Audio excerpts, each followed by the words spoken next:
Assalamualaikum warahmatullahi wabarakatuh. Halo Sobat Suara.com dimanapun Anda berada. Apa kabarnya nih hari ini? Semoga semuanya baik ya. Bertemu lagi bersama saya Aulia Hafizah dan dengan Ustazah Rohmah. Assalamualaikum Ustazah. Waalaikumsalam. Salam juga buat pemirsa Suara.com.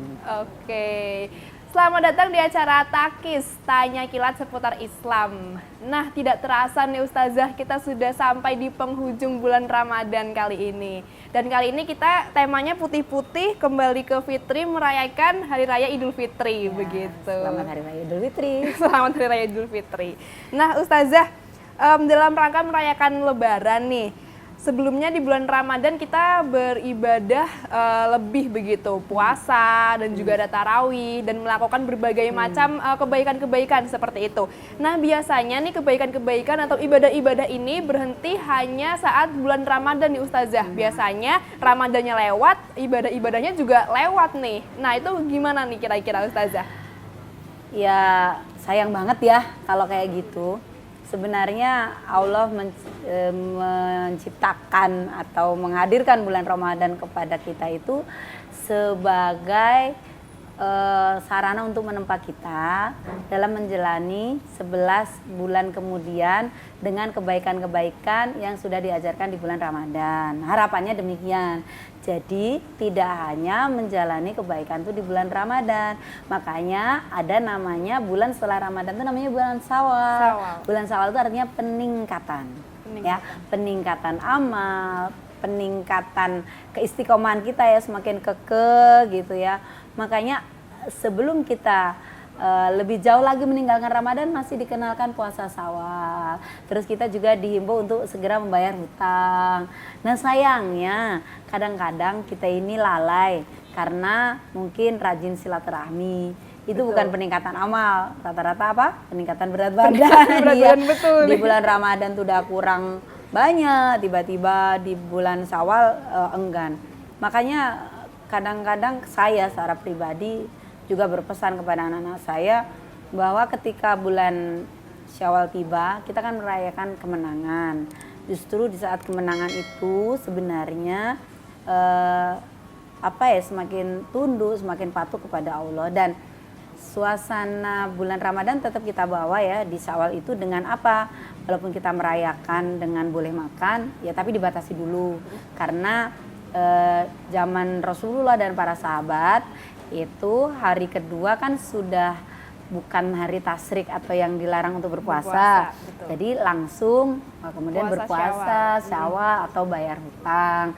Nah makanya sebenarnya orang bilang yang namanya hari besar itu Idul Kurban.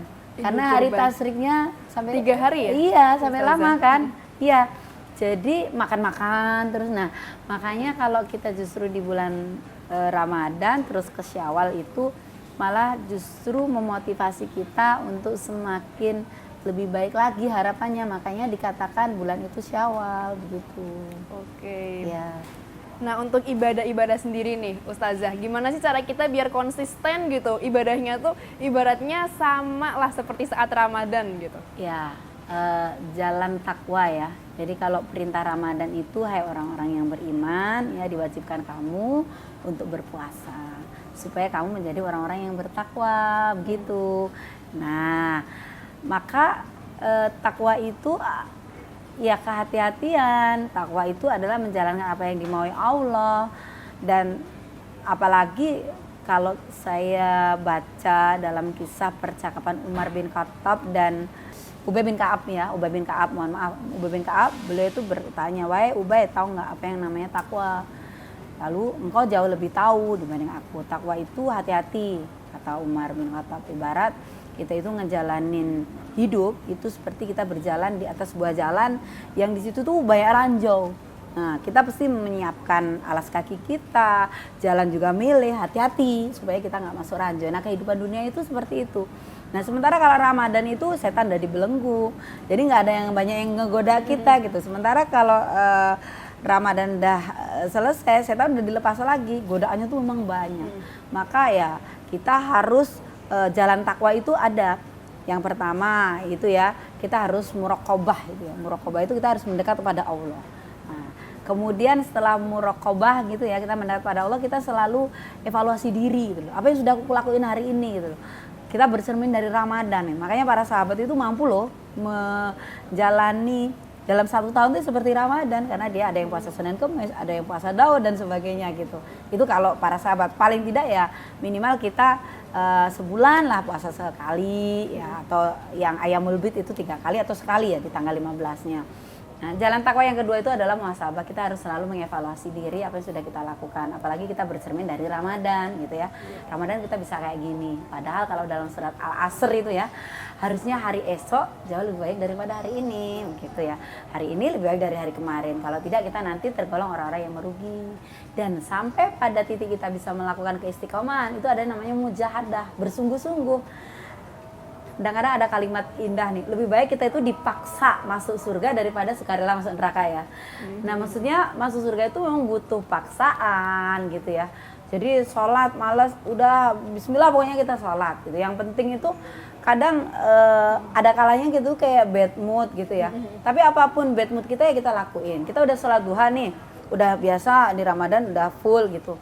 Kalaulah mungkin kita itu agak mengalami kemunduran, sedikit lah bad mood lah, atau mungkin lagi mager dan sebagainya. Minimal tuh dilakuin di batas-batas minimal. Misalnya kemarin waktu kita Ramadan bisa 4 rakaat, bisa 6 rakaat sholat duha. Ya paling enggak 2 rakaat lah misalnya seperti itu. Itu untuk menjaga keistiqomahan itu. Jangan ditinggalin sama sekali gitu. Nah terus tilawah Quran gitu itu juga diusahain lah, karena Ramadan itu kan bulan turunnya Al-Quran dan sebagainya. Nah setelah muhasabah itu ada namanya setelah mujahadah itu ada muaqabah gitu ya. Muaqabah itu bagaimana diri kita itu selalu mengevaluasi diri, terus kayak ngebayar apa yang nggak kita lakuin hari kemarin gitu loh, supaya impas gitu. Nah, muaqabah itu namanya menghukum diri sendiri atau memaksa diri sendiri untuk melakukan sesuatu yang baik yang memang sudah kita tekadkan untuk kita lakukan. Jadi untuk menjaga keistiqomahan harus mau berkorban, memang harus ada kesungguhan. Dan jangan lupa kita memang butuh teman yang seiman, yang dia bisa bersama-sama kita untuk saling mengingatkan. Kadang-kadang teman itu juga bisa jadi cermin. Oh temanku kok dia baik kayak gini ya. Oh dia kok sholat sih rajin gitu. Aku ikut gitu. Kadang-kadang teman lingkungan itu punya pengaruh bagi kita gitu. Oke. Selanjutnya saya akan membacakan pertanyaan dari warganet nih Ustazah, karena kemarin kita sudah melempar pertanyaan di sosial media suara.com dan ada beberapa yang bertanya. Nah, di hari raya Idul Fitri atau Lebaran itu kan kembali ke fitri gitu, kita bermaaf-maafan. Nah, siapa aja sih yang perlu kita datangi untuk meminta maaf seperti itu? Yang pertama adalah orang tua. Ya, orang tua pastinya saudara dekat kita. Kemudian keluarga, kerabat, teman-teman kita juga yang kita mungkin sebenarnya nggak harus lebih tua sih.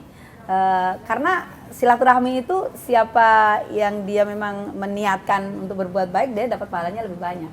Orang sekedar kita menyapa gitu ya, misalnya nih sambil berpapasan, kadang-kadang nih siapa yang lebih dulu itu pahalanya dia memiliki pahala yang lebih banyak.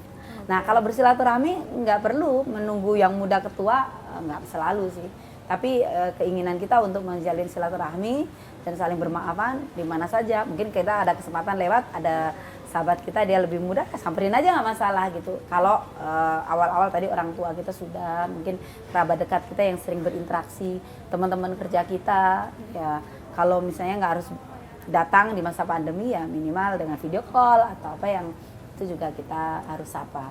Tapi jangan terus mengandalkan media sosial ya, artinya kemudahan di WhatsApp dan sebagainya. Kalau bisa sih langkah kita bersilaturahmi ya secara langsung, langkah kita itu dihitung menjadi pahala.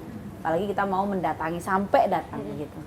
Oke, Ustazah. Terima kasih banyak nih sharingnya Ustazah di episode Takis spesial Lebaran kali ini. Mungkin ini adalah episode terakhir di edisi Ramadan kali ini, Ustazah. Ada nggak sih Ustazah hal-hal yang mungkin ingin disampaikan untuk sobat suara.com yang sedang menyaksikan saat ini? Ya, Ramadan mengajari kita untuk bersabar. Ramadan mengajari kita untuk banyak menahan diri. Ramadan mengajari kita untuk bersikap positif. Mari kita jaga keistiqomahannya hingga bertemu Ramadan lagi, sehingga kita menjadi orang-orang yang penuh keteladanan, menjadi orang-orang yang terbaik, dan insya Allah dengan cara seperti itu Allah juga memberikan jalan-jalan yang terbaik untuk kita, tidak hanya di dunia tapi sampai surga firdausnya. Amin, amin ya Amin rabbal ya rabbal alamin. alamin. Terima kasih banyak Ustazah Rohmah telah membersamai kita semua di episode Takis yang ada 5 episode ya Ustazah ya. Ya. 4 episode Ramadan dan juga 1 Mudah-mudahan episode. bermanfaat. Amin Ya. Ustazah ya.